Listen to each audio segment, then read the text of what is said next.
Welcome to the Programmatic Digest podcast, a weekly roundup of top programmatic news with fellow programmatic ninjas. I'm your host, Ellen Parker, your very own programmatic sensei.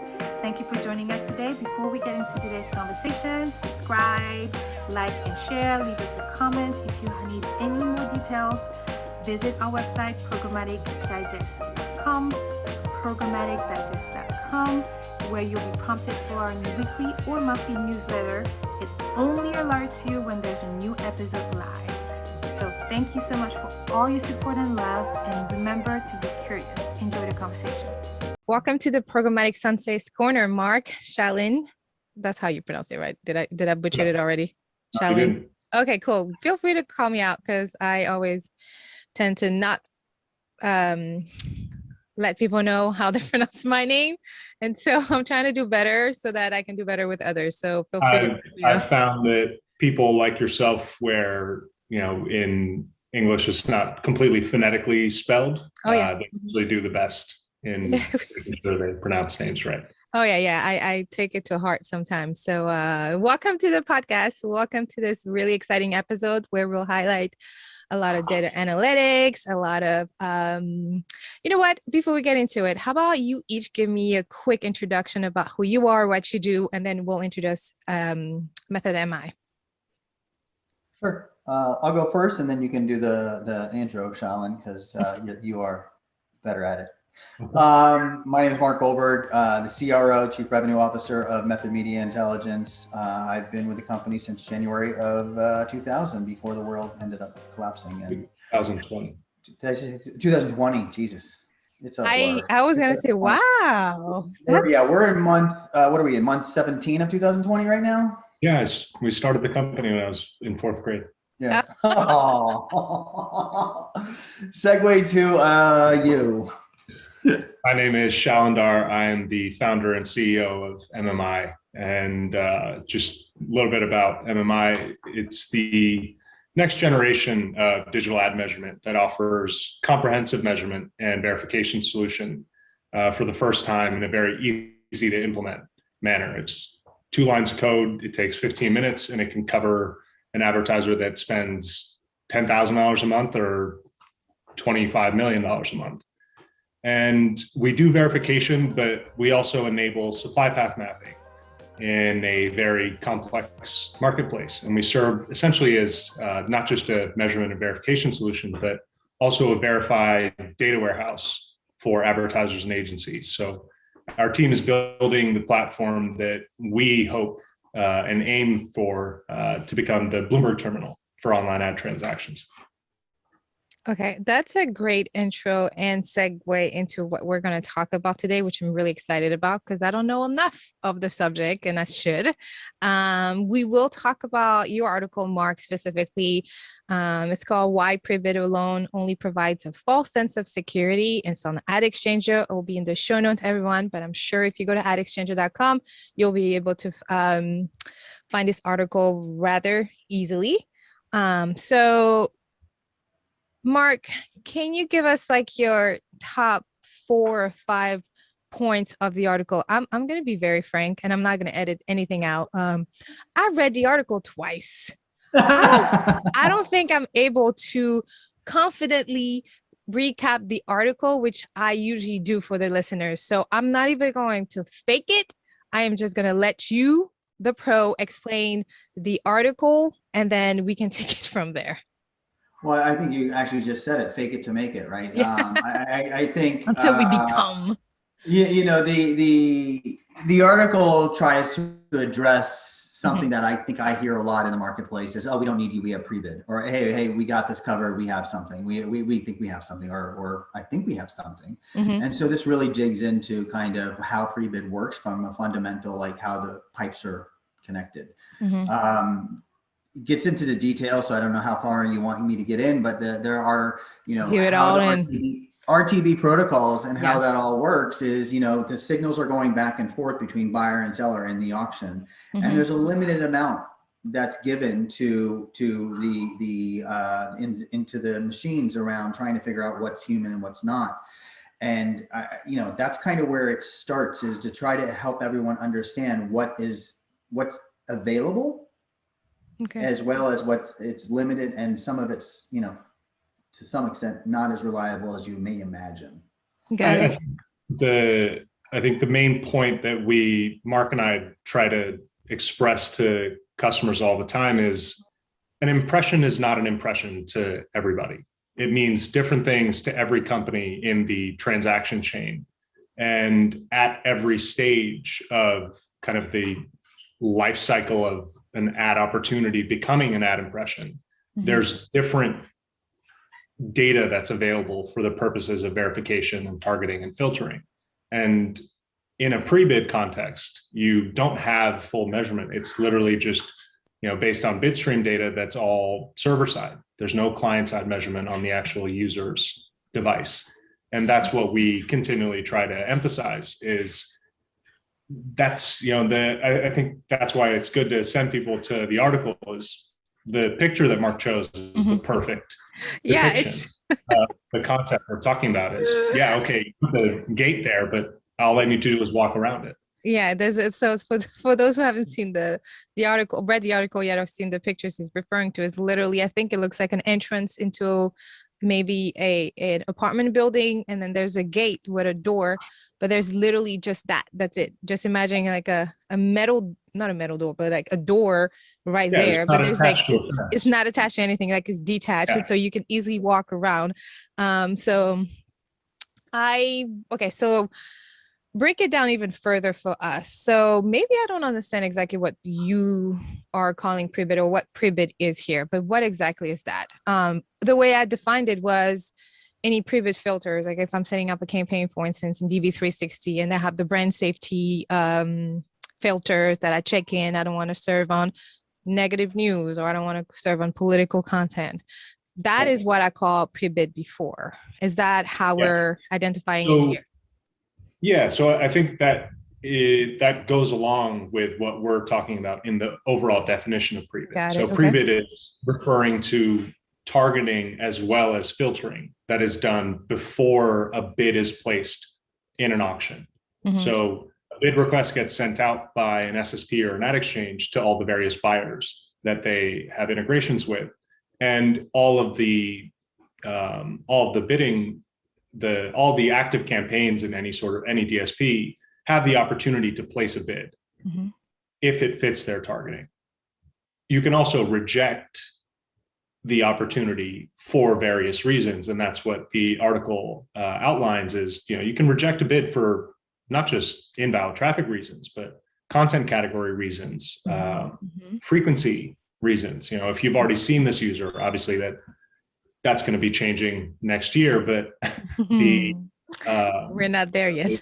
You can reject the opportunity to place a bid in auctions for any reason that you decide, but the information that you have available at that stage is limited to what's in the bid request. And so that's what we're talking about with pre-bid is you can't analyze a robot's behavior in a pre-bid context. And that's what we want the wider market to understand. And I was more referring to just the invalid traffic rather than the brand safety and suitability. There's a whole nother thing we can tackle with safety and suitability, and that'll probably be my article in a couple more weeks. Maybe we can have another conversation. But it was really about IVT, and as you're relying on the signals of IP address and how easy it is to spoof an IP address. I mean, you can go into Google, and I kind of outlined you can do that. I don't encourage people to do that because I don't want people to understand how easy it is to commit these little fraudulent activities. But it is that easy. And so if you know that it's that easy and people are doing it, well, then you're relying on something that everyone knows can be spoofed and gamed. And we see, and we've done free audits, and I can offer all of your, customers listening now as a free test with MMI. We've seen in tests people putting pre-bid on, and we're still finding 6 to 7% invalid traffic with pre-bid on. With pre-bid on, and I want to say there's a lot more traffic that they're catching, and that's kind of the point is you don't just want to do one thing. And I think a lot of the experts and a lot of the people in the ecosystem just gravitate to one thing around, hey, this doesn't work, this doesn't work. Actually, when you start doing a lot of things, it does work. You can help reduce your invalid activity, but it's not going to go away. Nothing's going to. I think you're being very diplomatic, Mark, by saying that you can do more than that. But I think the concern that you just expressed of, oh, we have Prebid is they don't want to pay for, another 15, 20, 25 cent CPM pre-bid on every potential auction, and then again post-bid after they've won the auction, because then you've essentially gotten to another 50 cents CPM on your media buys just for verification and any sort of measurement. So our point has been, because pre-bid is limited, you should focus your efforts on doing the filtering and the blocking and the verification post-bid when you have full access to do, essentially the full measurement process, rather than having to do some pre-bid and others post-bid. But how would we do that? So I'm trying to understand. So if we do it all post-bid, we already won the auction, we already won the impression. Now we know that that particular impression percentage or that source is high in IVT, right? So well, you don't know that from your pre-bid data. You don't get that. I don't. Reporting. You just check the box and then get charged a CPM and kind of hope for the best, right? That's true. Okay, you bring a good point. So it's just reactive initiative at this point, because we wouldn't know in the pre-bid unless we're targeting like a whitelist. And even so, there's only, so how about we just define IVT, invalid traffic here? I know like Moat defines it very differently than a few other vendors. What is IVT? Invalid traffic is... What does it represent? I mean, so I think let's go with the MRC definitions rather than any particular technology vendor. I guess that might be confusing if we go by MRC definition. So the MRC differentiates two different types of methodologies for detecting invalid traffic. And invalid traffic as a general term refers to traffic or web events that are either essentially not human or not valid for the monetization with advertisements. And so, that includes things like, crawlers. It includes things like, automated browsers. It includes ad stacking, where, ad units that are not actually loaded, viewable to an actual user are sending out bid requests and getting filled and actually being monetized. So all kind of encompassing, everybody can have different definitions, and there's lots of different cases of invalid traffic, but it's something that explicitly cannot give any return to an advertiser on their investment in the media. Got it. I think that's why, okay, so that's why non-human traffic, but like traffic is considered IVT. I think also, is data centers considered IVT in some extent, right? Depends on how you inflate it, basically. Depends on how you check data centers. Right. But, data centers have become the main source of non-human traffic across the web. We still see a lot of the popular narrative because, there's a kind of boogeyman image that you can attach to it, is the hackers and the botnets and the malware. But the majority of automated traffic is coming from data centers, and that's for two primary reasons. One is, if I'm just trying to make money on selling traffic, I don't want the whole legal problem of Interpol coming after me or the FBI coming after me for distributing malware. Yeah. Right. I'm not trying to get to people's financial information. I'm not trying to hack into, a lab. I'm not trying to hack into a pharmaceutical company. I just want to sell traffic. So I don't want all those legal problems, and being a customer of a cloud provider or a data center doesn't invite those issues. And the other thing is scale. Scale is far easier in a data center, in a cloud environment, than it is with a botnet that's based on malware infections. I don't have to infect another 500,000 machines or increase my load on the existing machines in my network to increase my traffic. I just essentially scale up the instances in the cloud, and I can go from 50 concurrent browsers to 50,000 concurrent browsers, and all have gigabit internet connections, and nothing will get lost in the code execution. But great point. And this is what we identified as a company with our research in 2017, and we patented the approach to detect data center machines versus human operable machines by checking the graphics hardware. Because data centers don't have screens, they don't need screens. It's only humans that need screens. The computer does its thing, whether there's a screen attached to it or not. And so that's the foundation of our approach, is actually differentiating between the hardware rather than tracking the users. Got it. So I just want to jump in. So something that Shailin said is very important, in that people trying to get malware on your computer, that's a real crime, and people will come after you. And that malware also can get off of your computer by having whatever a program like big Microsoft or Apple trying to be able to get it off. But when you go back to IP addresses and data centers, if the data center gets seen that this is a bad one, it goes on a list. And it's on a list that you say, hey, do not accept any ads from this IP. It's bad. IP address, it's bad. That's what we're saying in the article is, Gotcha. People can understand that and reverse engineer and say, hey, instead of being 1, 2, 3, 4, 5, 6, 7, 8, 9, now I'm going to be 1, 2, 3, 4, 5, 6, 7, 8, 8. That's why you mentioned the IP address. Yes, and that's the importance of the IP address, and that's one of the signals, and that signal is known to the bad guys, if we will. We all hate that topic, but so yeah, guys, that they can change it, and it's that simple. So yeah, okay. So we have to worry about the damn third-party cookie deprecation. Now we've low-key always had to worry about fraudulent traffic. So how do you position yourself in this as a leader of measurement? How do you position yourself with your client, with the cookie deprecation, for instance? We never used cookies, so we're just sitting back and eating our popcorn and watching the chaos. I'm going to try to insert that meme of Michael Jackson here. Yeah. So it would not affect. I would say, like, we had the opportunity as being a second mover to address something that was really clear to us, and that when GDPR came aboard, everyone was like, wait, what's going on? we were building a product at that time, and so we decided not to be reliant on cookies. So we also measure 100% of the impression events. Other vendors would sample. And so between those two things, we decided that, hey, we can see the world, and it's all about receipts and really about the transactions. And you don't need to introduce any PII when you're just about the transactional data. And that, I think, is the most important part that we're trying to communicate to the marketplace, that as they understand, the world does not need cookies, especially for measurement. You just need to know if it's working or not working, and then figure out the rest.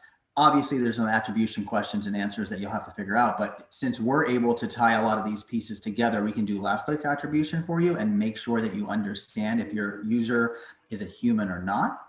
And we can do some other analysis, and you can reach out to me. But the thing that I would say is, you should be having as an agency a conversation with all of your vendors around cookies and why they're needed, because that at that point is putting you at risk. And so I'm not a lawyer, I play one on TV, but that's really where it stops. And so ask those questions. That's important. You're just not gonna go over what you just said just nonchalantly. Like, he does not play one on TV.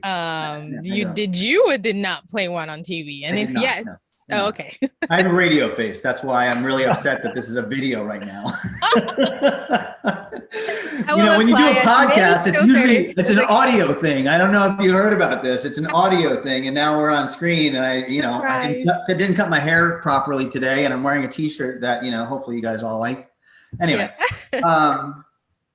yeah. Okay, so before we move into the closing segment, can you give me like a quick live case studies on when a client of yours, and maybe if you can highlight the industry or the type of client it was, whenever you work with them, they saw X amount of performance increase because they were able to, I don't know,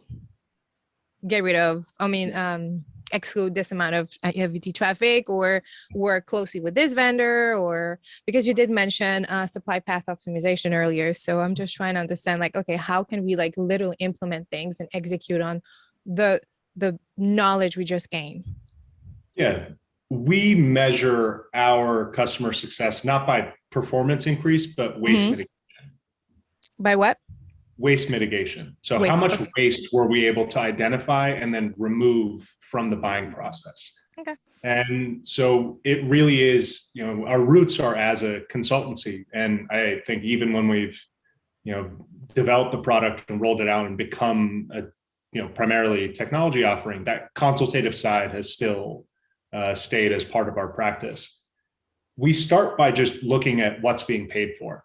And we did a whole series of webinars last year about billable events and how, I mentioned this at the beginning, but an impression is not an impression to everybody.